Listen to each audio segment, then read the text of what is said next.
wow. You guys are ripping.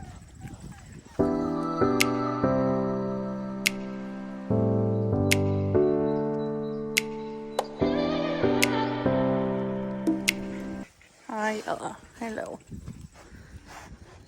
Yes. You're gonna bite my toes, are you? Are you gonna bite my toes? Are you thinking about biting my toes? One of you guys were earlier, you little buggers. Alright.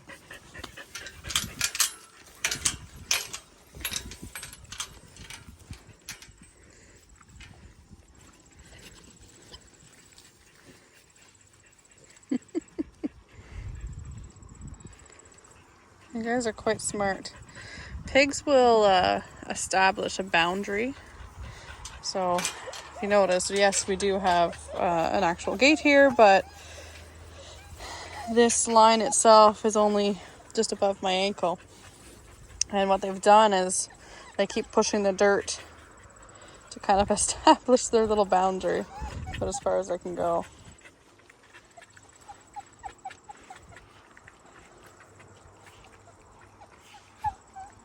They're quite funny.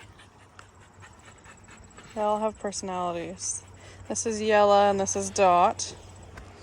Both are sows that Rob and I felt like right away that they were going to end up being pets, basically.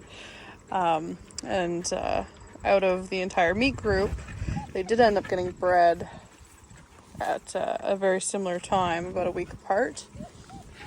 And yeah, so we ended up with 13 piglets in total. Basically, I think 7 and 6 from one. And they're all stinking cute. Oh my goodness. They're soon going to be going off into new homes. And then these ladies will be able to start digging up the rest of what is a cattle winter pen for these guys here.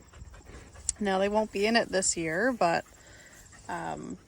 that's basically, they're going to root it all up and do the composting for us.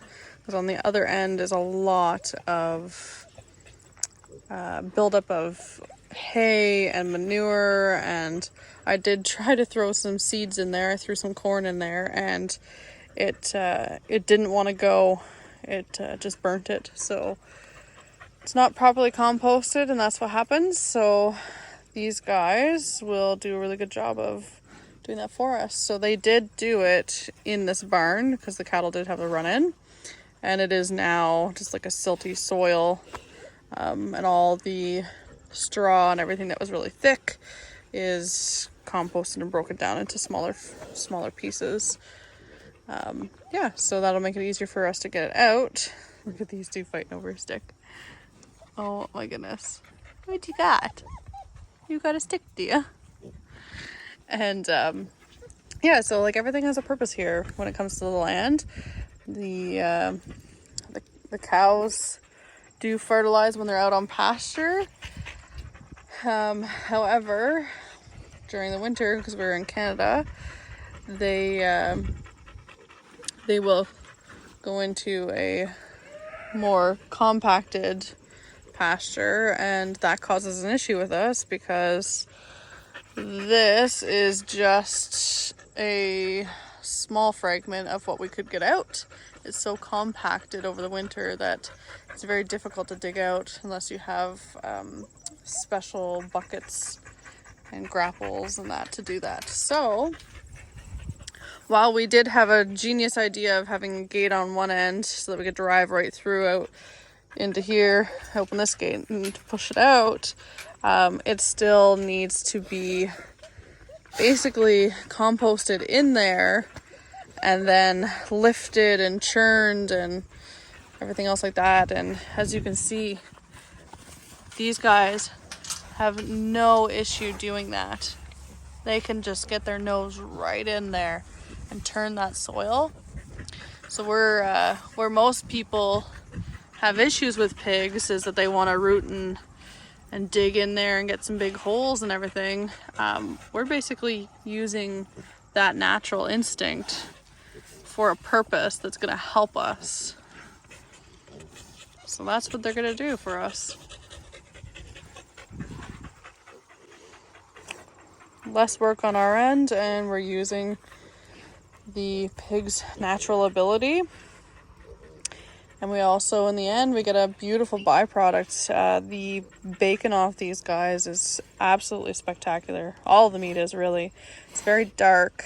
It's not something I experienced because I did not farm previous to all of this. Between cattle, and there's horses way back in this pasture, and the other cattle here.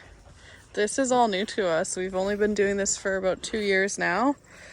And it's amazing what you can learn in a short amount of time.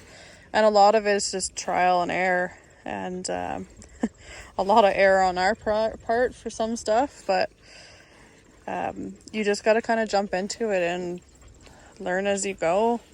There's no better way to do it.